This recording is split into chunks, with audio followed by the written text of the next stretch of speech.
If I don't leave this place, I know I just can't. So, won't you let me know?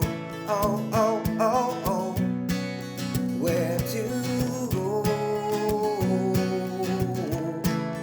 Where to go?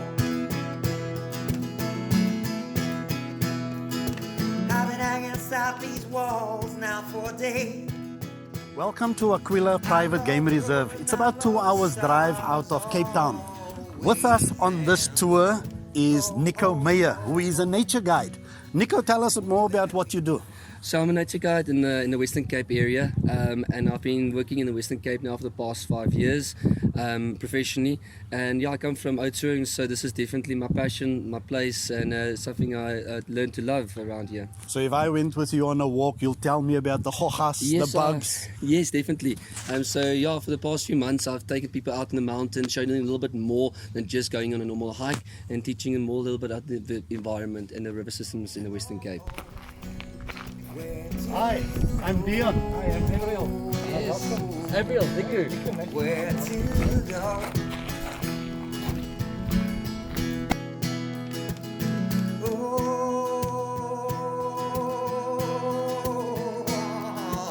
You can see big footprint right over here. You know, for elephants, since that they do have toes, but you don't always see it in their tracks, the only way to know which direction there is by noting their behavior. Their behavior is to sometimes scrape their heels on the ground, and here you can see that.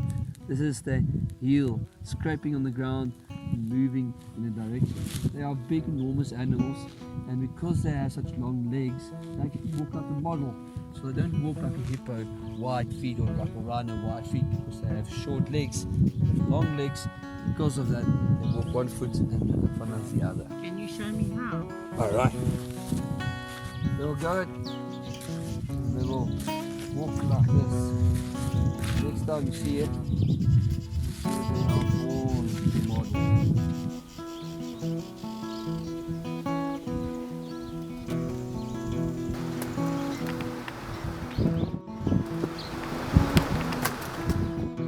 The hippo bulls, they come around, they mark the area, so they come to like a regular place like this, and they scatter their dung to almost mark the area. And so this bull came over here, did his business, and letting know all the other bulls who are around here. But the Zulus have a different belief. The hippo was never made to be in the water. So see, hippos can't really swim properly. And with the hippos, they were born to be outside the water. So the Zulus believed. But the hippo loved the water so much, and they went to God and to ask God to say if he can stay inside the water. God said he did not plan for him to be in the water. He planned for him being outside, so there's not a lot of fish for him. Hippo said, it's fine, I don't want any of the fish, I just want to stay in the water. And he said, it's fine, make a deal, every night when you come out of the water to eat your grass, you have to scatter your dung and prove to me that you have not been eating any of his fish. So every night the hippo comes out, he sprays his dung with his little tail, and he shows to the God that hey, there's no fish bones into his dung, and that he still loves to stay in the water.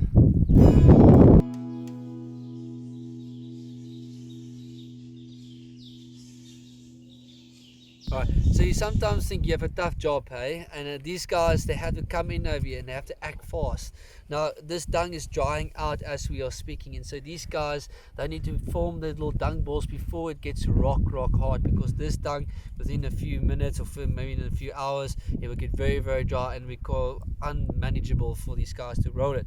Now they have to roll it, get a perfect little area, dig their hole, and I think they're busy digging a hole right in the other side, and then they have to lay little eggs inside of it, so when the babies comes out, there's enough food for them to eat.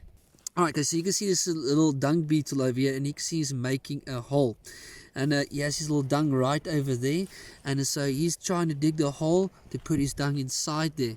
So on his head, in front of his head, he has his shovel head, so he uses it not just for making the little dung or the little dung balls over there, but also to dig out, and you can just see perfectly clear how he's going to utilize that. Check it, wait, here he comes, like a little bulldozer, hey? Yes, that's so cool.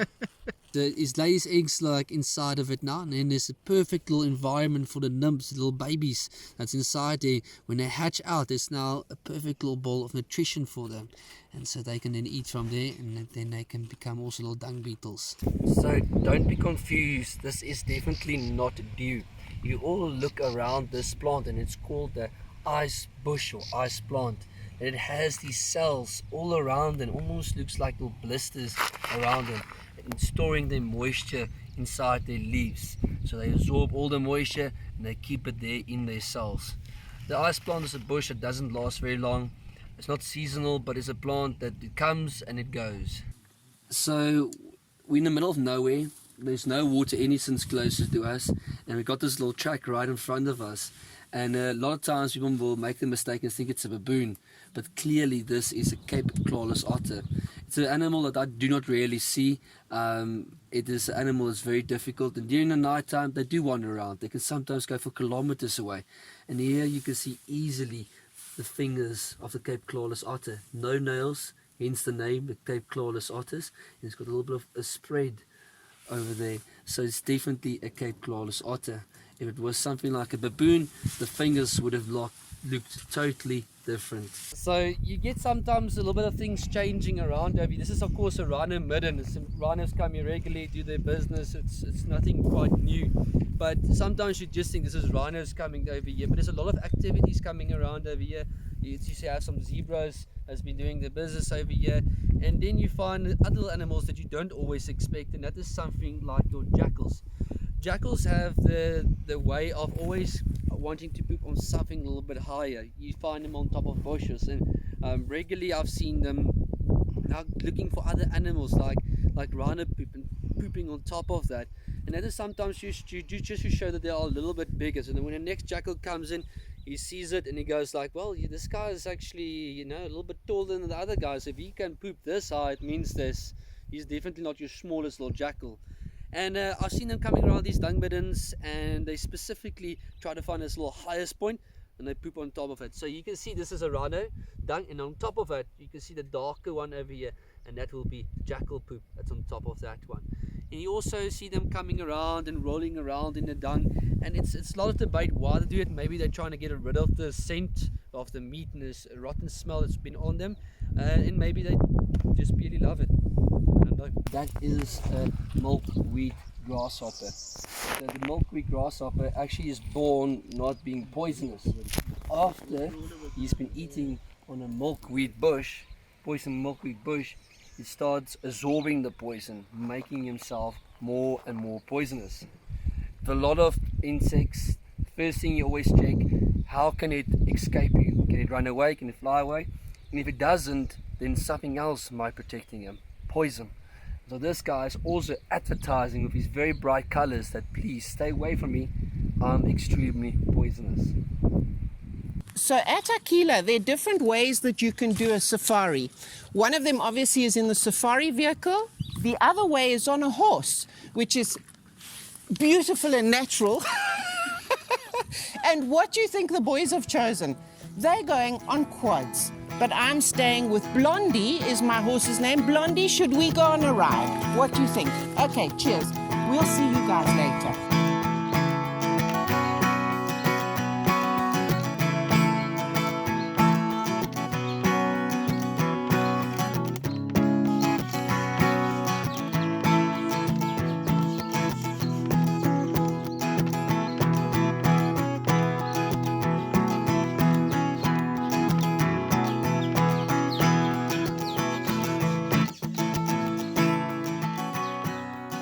Abriel, so what we just saw now, that bug that was running all over, what is that?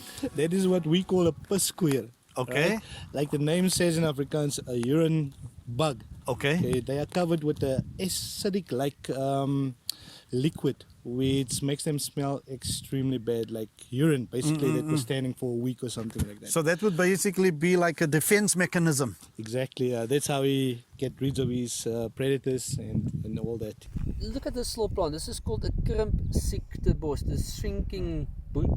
shrinking sickness bush. Okay. And it's a bush that's very poisonous. Now you can see there's actually been an animal that's been nibbling on it, and it's very uncommon to see this.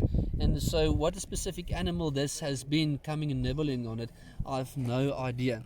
But you do find in other areas of South Africa, finding animals that has the ways of eating these bushes without actually getting sick. So it doesn't mean that when a bush is poisonous to a human, it can be poisonous to another animal. So you find many bushes being poisonous and other animals eating it.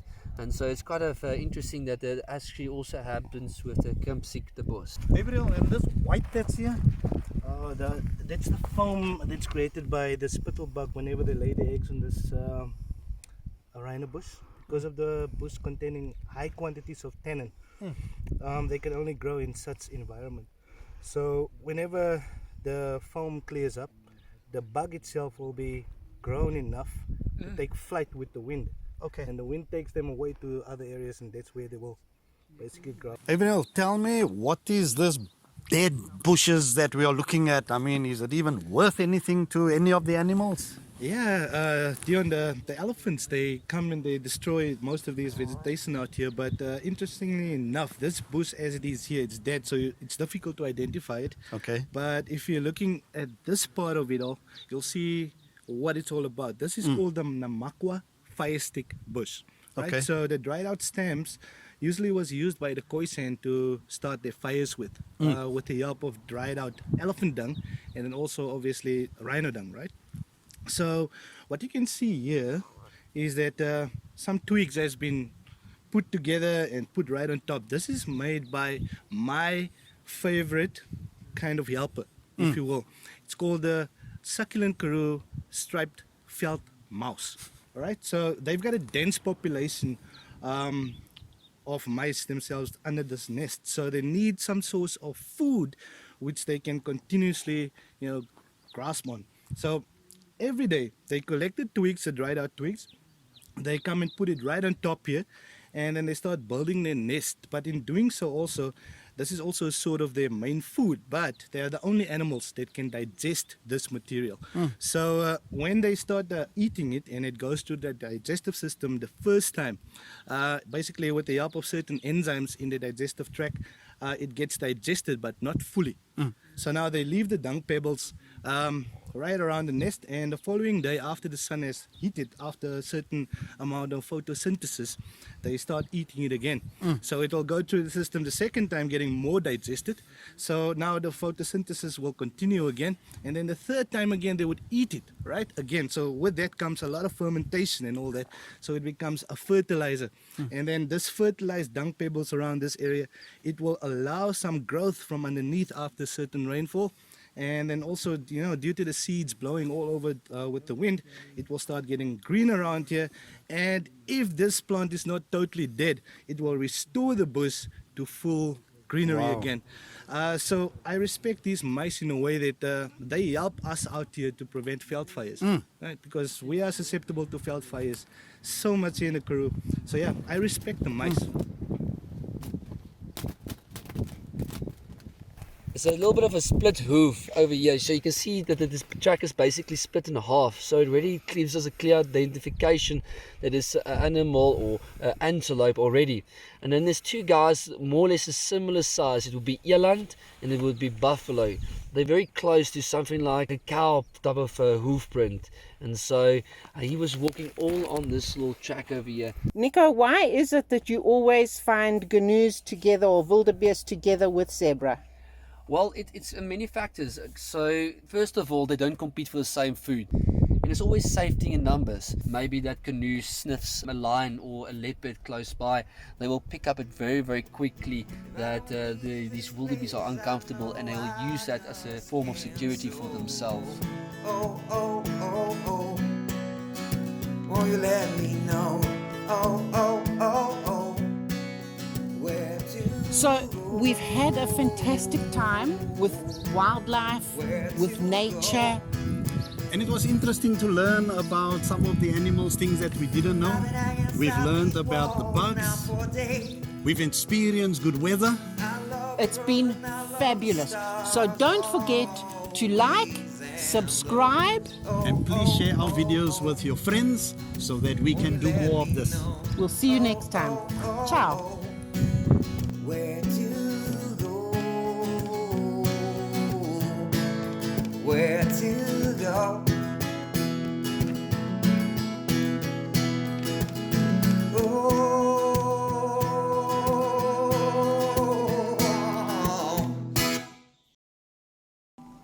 So, Nico, tell me, are you all relaxed? Hey, I'm off duty. I'm off duty, eh? What do you think I'm supposed to do, eh? Stressful days. Oh, shame, poor boy, he's tired.